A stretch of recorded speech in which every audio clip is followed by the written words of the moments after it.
সকাল এখন 9:30। কীরকম বৃষ্টি শুরু হয়েছে দেখুন। সকাল থেকে তো কি মেঘ কালো করেছিল, আর এই এখন দেখুন কিরম বৃষ্টি শুরু হয়েছে।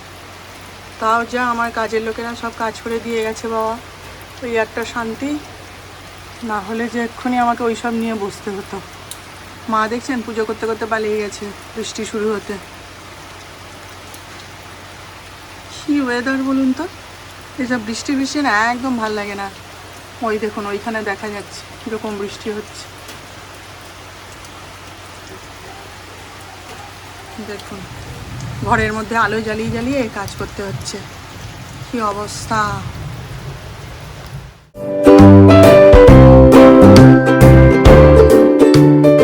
Good morning.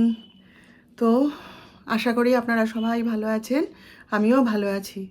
পূর্বাজ লাইফস্টাইলের নতুন একটা ব্লগে আপনাদের স্বাগত জানিয়ে আজকে আবার শুরু করছি। তো এখন বাজে হচ্ছে 11:45, বুঝলেন তো। আজকে সকাল থেকে এক টানে কাজ করেছি, দমে করে একদম পুজো টুজো শেষ করে জলখাবার খেয়ে এই একটু বসলাম। 5টা মিনিট বিশ্রাম নেব, আপনাদের সাথে কথা বলবো, তারপরে গিয়ে রান্না বসাবো। দুধটা দিয়ে গেল, দুধটা ঢেলে রেখে এসছি, এখনও ফুটায়নি। আর মানে ডাক্তার সাহেব তো আজকে ভোরবেলা উঠে একদম বেরিয়ে চলে গেছে। সে তার আজকে তাদের নাটক আছে না, সেই নাটকের বোধহয় জোগাড় যন্ত্র দেখা সাক্ষাৎ, উনি তো এবার হোতা, সেই জন্যে মনে হয় গেছে সেখানে। এই যে ফোন ফেলে দিয়ে গেছে, চশমা ফেলে দিয়ে গেছে, সব কিছু ফেলে দিয়ে চলে গেছে সে। হ্যাঁ, তার সঙ্গে যে একটু যোগাযোগ করব সে উপায়ও নেই। সে কোথায় গেছে, কতক্ষণে ফিরবে, কি করবে কিছুই জানি না। সব ফেলে দিয়ে সে দৌড়েছে, তার ব্যাগও পড়ে আছে, সব পড়ে আছে। কে জানে, নার্সিংহোমে একবার ফোন করে দেখি। তিনি নার্সিংহোমে নেই, ওই নাটকের ওইখানেই গেছে। আমার তার সঙ্গে কথা বলার টাইম পাইনি, তখন আমি বাথরুমে ছিলাম, ও বেরিয়ে চলে গেছে। তো যাই হোক, আর যিশুর তো আজকে ডিউটি নেই। যিশু বলে আমি আরাম করে একটু ঘুমাবো। তো ঘুমাও, এই উঠে উনি বাথরুমে গেলেন এতক্ষণে। আর সকাল থেকে আজকে একা হাতে সব করতে হয়েছে। তো ওই যে বললাম, যখন ঘরে থাকে তখন বিরক্ত করে মারে। হ্যাঁ, হাতে হাতে খালি হাত থেকে টেনে নেবে, নিয়ে সব কাজ করে দেওয়ার চেষ্টা করবে। আর যখন ঘরে থাকে না, তখন মনে হয় যেন কাজের বোঝা, জানেন তো। তখন মনে হয় বাবা কত কাজ একা হাতে করতে হচ্ছে। এটাই হচ্ছে মজা, বুঝলেন তো। তো যাই হোক, সকাল থেকে সব কাজই করা হয়ে গেছে, সবই করা হয়ে গেছে। রান্নাঘরটার আজকে, কালকে রান্নাঘরটা কেন কি জানি ভীষণ নোংরা হয়েছিল। সেই সমস্ত আর প্লাস্টিক প্লেট ফ্লেট এইসব তো মাসিকে ধুতে দিই না, ওর কাজের হাত ঝটপট ঝটপট কাজ করে তো ভেঙে ফেলে, ওই জন্য ওইগুলো সব নিজেই ধুয়ে নিই। আর এবারে রান্নাঘরটা একদম গ্যানসা হয়েছিল, সব পরিষ্কার টরিষ্কার করে চান টান করে এই পুজো করে উঠলাম। উঠে এসেই বসলাম, একটু একটু তুলসী পাতা নিয়ে এলাম। জানেন, তুলসী পাতা ছিল না, শেষ হয়ে গেছিলো। আর এখন তো আমি বেরোতেও পারছি না, বাজারেও যেতে পারছি না, ওই জন্য নিয়ে এলাম তুলে, এই আর কি। আর ওদের বাড়ির কুকুরটা মানে এত চিৎকার করছে, এত চিৎকার করছে, আজকে মনে হয় সারাদিন আমার এখানে বসেই আপনাদের সাথে কথা বলতে হবে। ওই যে চারিদিকে জানলা বন্ধ করে দিয়েছি, দিয়ে কথা বলছি। সে কুকুরটা হয়ে গেছে এখন ঘেঘো কুকুর, বুঝলেন তো। পাড়ার বাইরে যত কুকুর আছে সবার সাথে সে মেশে। তাকে ছেড়ে দেয়, রাত্রেবেলা এসে চিৎকার করে বলে এখন পাড়ার লোকে বিরক্ত হয়, কমপ্লেন দিয়েছে বলে তাকে ছেড়ে দেয়। এবার সে পাড়া যত কুকুর আছে তার সঙ্গে মিশে বেড়ায়, তার গায়ে ছাল চামড়া উঠে সে ঘেঘো হয়ে গেছে। তাকে নিয়ে এখন ধরে ধরে বেঁধে রাখবে।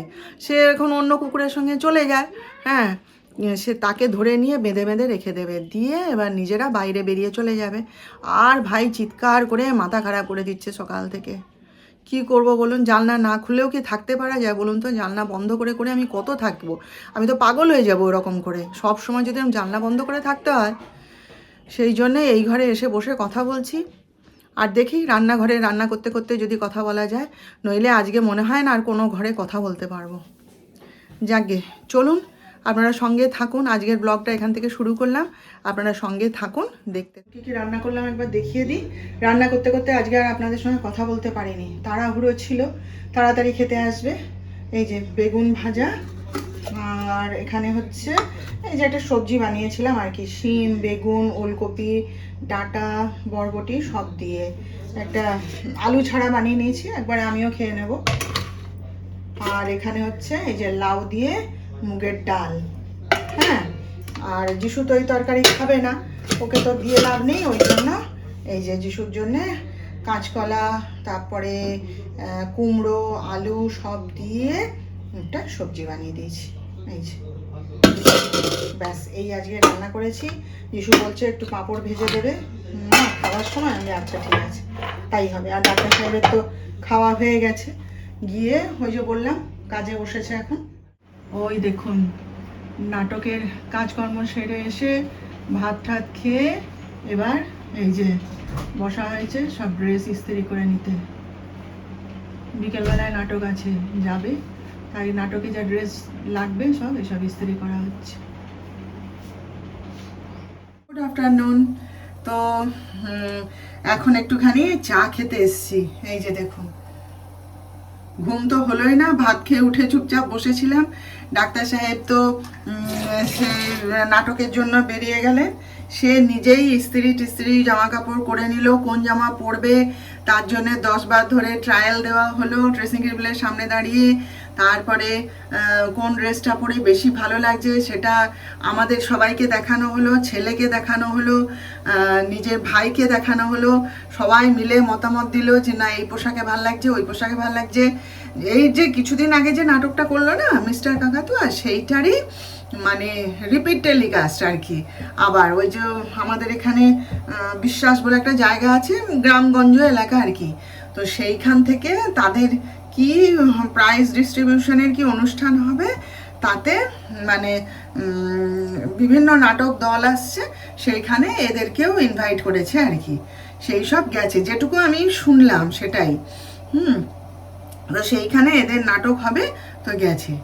তা যাওয়ার আগে বারবার বলছে, এবার তো মানে একা যাচ্ছে, তো আমাকে অনেকবার বলেছে তুমি চলো না, তোমার ইচ্ছা করছে না গিয়ে দেখতে অমুক তো। আমি না, একই নাটক আমার ভালো লাগছে না, আর আমি অত দূরে আমি এখন যেতে পারবো না, আমার ঘরে কাজ আছে। তো বলছে যে তারপরে যাওয়ার সময় আবার ছেলেকে সাজছিল, চল না যিশু চল না, তোরা গাড়ি নিয়ে তোরা দুই ভাই চল না, গিয়ে দেখে আসবি, ভাল লাগবে তোদের, চল না, অনেকবার করে বলছিল। তো বলছে দেখি কি করি। হ্যাঁ, তো ওই জায়গাটাতেই আবার এদের দুই ভাইয়েরই আবার মেডিকেল ক্যাম্প করার কথা হচ্ছে আর কি। তো দেখা যাক এখন কি করে ওরা। আমি তাই যিশুকে এখনই বলছিলাম যা না বাপের নাটকটা দেখে আসবি, আর সে উৎসাহ পাবে। এই প্রথমবার বোধহয় মানে আমি যাচ্ছি না আর কি, ও নাটক করতে যাচ্ছে আমি যাচ্ছি না, তো একটুখানি নার্ভাসই আর কি। বারবার বলছে তুমি গেলে ভালো হতো, চলো না তুমি গিয়ে একটুখানি বসবে, চলো না নাটক শুরু হতে দেরি আছে। আমি না দেখো আমার পুজো আচ্ছা আছে, আর ঘরে কাজ আছে, আর অত দূর ওখানে আমি যাব না। আমি এখানে হলে দেখতে যাই ঠিক আছে, ওখানে আমি যাব না। তো ওই জন্যে এই তিনি বেরোলেন, বেরোনোর পর একটুখানি শুয়েছিলাম, তা সে ঘুম তোলে না, আমি না একটুখানি চা খাই উঠে, এই আর কি। ইভিনিং বন্ধুরা, তো একটু রেডি হয়ে নিয়েছি, যাচ্ছি হচ্ছে একটু বাজারে। বাজার বলতে কিছুই নয়, ঠাকুরের ফুল নেই, ফুল শেষ হয়ে গেছে। কদিন ধরে ওই বাগান থেকে ফুল তুলে আর একটু একটু করে ডাক্তার সাহেব নিয়ে আসছেন ফুল, সেই দিয়ে দিয়ে কোনো রকমে চালাচ্ছিলাম আর কি।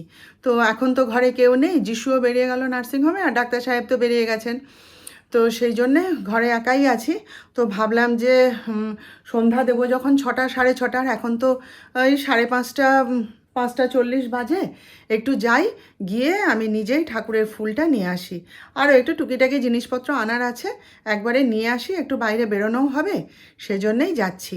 আর যাওয়ার পথে যদি পারি ওই যে কালকে যে ভোগ খেলাম সেই মায়ের দর্শন করে নেব একটুখানি, আপনাদের সঙ্গেও শেয়ার করব। চলুন তাহলে, হ্যাঁ ঘুরে আসি। দেখুন আমাদের পাড়ার শুভঙ্করী মা দেখা যাচ্ছে কাছ থেকে, দাঁড়ান দেখাচ্ছি। এই যে দেখুন, এই যে আমাদের পাড়ার শুভঙ্করী মায়েরই ভোগ খেলাম কালকে। এই যে মন্দিরটা, বাড়ির মন্দির আর কি লোকের, এই যে কালকে সব প্যান্ডেল ট্যান্ডেল হয়েছিল, এই যে দেখুন। তো এইমাত্র সন্ধ্যা টন্ধা দিয়ে উঠলাম, বাড়িতে যাওয়ার পথে টোটো করে গেছি, আর আসার পথে আস্তে আস্তে হাঁটতে হাঁটতে চলে এসেছি। না পায়ে কোনো কষ্ট হয়নি, কোনো ব্যথাও নেই, কোনো লাগেও নি, কিচ্ছু হয়নি। আমাকে আমাদের পাড়ার দোকানের ছেলেটা জিজ্ঞেস করছিল, বৌদি পা কেমন আছে, তুমি যে হেঁটে এলে ব্যথা লাগলো না? বলি না ভাই কিচ্ছু হয়নি। তো ঠাকুরের ফুল নিয়ে এসেছি, একবারে 500 ফুল নিয়ে এসেছি, 35 টাকা নিল।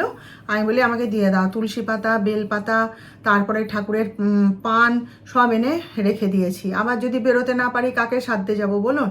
আর এই যে আমার মাসির কাছ থেকে এই যে লাল শাক আর ওই কী শাক, কুলেখাড়া শাক, আর এই যে একটুখানি কুমড়ো ফুল পেয়েছিলাম, বললাম একটু দাও, সে তার কাছে যত ছিল, এই যে 20 টাকা নিয়েছে, যত ছিল তার কাছে সব দিয়ে দিয়েছে।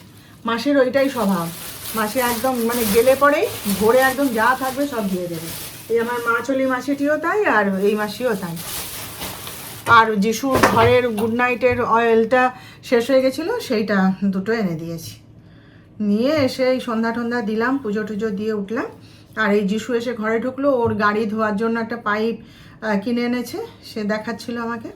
আজকে ওদের বাড়ির কুকুরটা আমাকে কীরকম ছুটিয়েছে জানেন, মানে আমার বর যদি জানতে পারে না তো আমাকেই ছুটাবে এবার। আমি আমার নিজের মনে হেঁটে হেঁটে বাড়ি থেকে যাচ্ছি, এবার ওই কুকুরটার স্বভাব আছে কি জানেন তো ওদের বাড়ির, মানে রাস্তায় দেখলে পরে না এবার খালি শুঁকবে আর আমার আগে লাফাতে লাফাতে, আমার আগে বলে নয়, আমাদের বাড়ির যে কেউ বেরোবে তার আগে লাফাতে লাফাতে লাফাতে লাফাতে যাবে, আর এমন পায়ে জড়াবে না পড়ে যাবেন, এমনভাবে যায়। তো ঠিক আছে, যাচ্ছে পাশ দিয়ে, কিছু বলার নেই, যাচ্ছে যাচ্ছে যাক। আমি আমার নিজের মনে আস্তে আস্তে হাঁটছি একদম, আমি ওই রকম অত আস্তে কখনো হাঁটি না, আজকে যেভাবে হেঁটেছি জানেন তো। দিয়ে এবারে সে ওই একটুখানি গিয়ে ওখানে বোস্টম পাড়া বলে আমাদের যে পাড়াটা আছে না, তার সেখানে একটা পুকুর আছে, সেই পুকুরটার আগে আগে 4-5টে বাচ্চা ছেলে পড়ে ফিরছে আর কি, পিঠে ব্যাগ নিয়ে। সে তাদের মধ্যেও গিয়ে ঢুকে গেছে, গিয়ে এবার তাদের কার গায়ে চড়ে পড়ছে, কাকে তাদেরকে শুঁকছে। এবার তারা ভয় পেয়ে গেছে বাচ্চাগুলো, ভয় পেয়ে এবার কিছু না পেয়ে আমি সামনে দিয়ে যাচ্ছি, সে আমাকে গোল হয়ে এসে জাপটে ঘিরে ধরেছে, আন্টি আন্টি বাঁচাও বলে আমাকে ধরেছে, বুঝুন। সে এমন আমাকে ধরে সব টানাটানি আরম্ভ করেছে, ও গো আন্টি গো কামড়ে দেবে গো, সে এমন করছে সে আমাকে বোধহয় পুকুরে ফেলে দেবে টানতে। আমি আরে ছাড়, ও কিছু করবে না করবে না করে যাচ্ছি। তারপরে তো অভির বউয়ের সঙ্গে দেখা হলো, ও নাকি বোস্টম পাড়ায় গিয়ে কামড়ে দিয়েছিল। আমি বলি ও তোমারই হাজব্যান্ড? বলে হ্যাঁ গো দিদি আমারই হাজব্যান্ড। কি জলে মুখ দিতে যাচ্ছিল আর ও হ্যাট হ্যাট করে তাড়িয়েছে ওর হাজব্যান্ড, ব্যাস হাতে পুরো এইখানে নাকি একদম কামড়ে একদম মানে মাংস তুলে নিয়েছে, এরকম নাকি কামড়ে দিয়েছে জানেন তো। দিয়ে তারপর ঠিক আছে, ও বাবা, তারপর তাদেরকে ছেড়ে যেই দেখছে আমি এগোচ্ছি, আবার আমার পিছু পিছু পিছু পিছু খালি আমাকে শুঁকছে আর আমার আগে লাফাতে লাফাতে যাচ্ছে। আচ্ছা লাফাতে লাফাতে যাচ্ছে সেটা ঠিক আছে, সে গোল হয় না খালি ঘুরবে আর খালি মানে পড়ে যাবো না, হ্যাঁ খালি গায়ের মধ্যে চড়ছে এসে। দিয়ে তারপরে ওখানে ঠাকুর প্রণাম করছি, ঠাকুর দর্শন করছি, সেখানে গিয়ে দাঁড়িয়ে পড়লো। পড়ে আমি প্রণাম করছি, আমাকে গোলে ঘিরে যাচ্ছে, দেখছে, পাড়ায় সবাই দেখছে। তারপরে এই করে করে এইবার গিয়ে টোটোয় যা উঠেছি, ও মা সে টোটোয় উঠে পড়বে আমার সাথে জানেন তো। হ্যাঁ, সে টোটোওয়ালাটা তো তাড়িয়েছে, বলছে আপনার কুকুর বৌদি? আমি না না আমার কুকুর না, আমার পাশের বাড়ির কুকুর।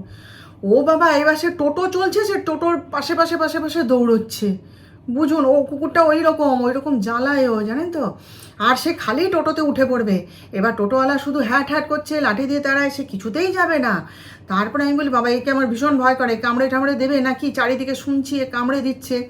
আর সে গায়ে লোম টোম কুকুরের সঙ্গে মারামারি করে না, গায়ে লোম টোম সব উঠে গেছে, সে একদম বেরো কুকুর হয়ে গেছে। দিয়ে তারপরে এবার টোটোওয়ালাটা স্পিড বাড়াতেও পারছে না রাস্তার মধ্যে লোকজনের মধ্যে। আর সে সমানে আমার দেওর আসছিল, দেওর দেখতে পেয়েছে, গাড়ি নিয়ে আসছিল, দেখতে পেয়েছে ওই রকম মানে আমার টোটো যাচ্ছে আর ও ওরকম পাগলের মতন দৌড়াচ্ছে আর খালি টোটোয় উঠে পড়ার চেষ্টা জানেন তো। করে করে আমি তো ভয়ে মরে যাই।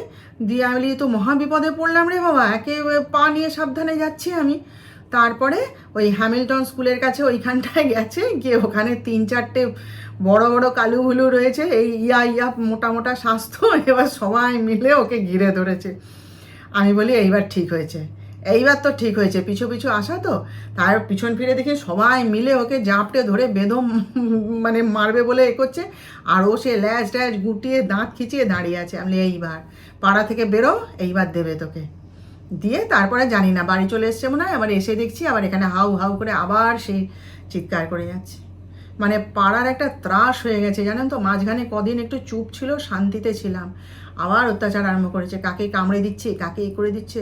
আর আজকে আমার এত ভয় লেগেছে, আমি দাঁড়া বাবা, এতদিন বাদে আমি পাটা নিয়ে বেরোলাম একটুখানি, এবার যদি পড়ে যাই আবার পায়ে জড়িয়ে না, ব্যাস আমার বোন আমাকে ছুটিয়ে রেখে দেবে, আমার ঘর থেকে বেরোনোই বন্ধ করে দেবে।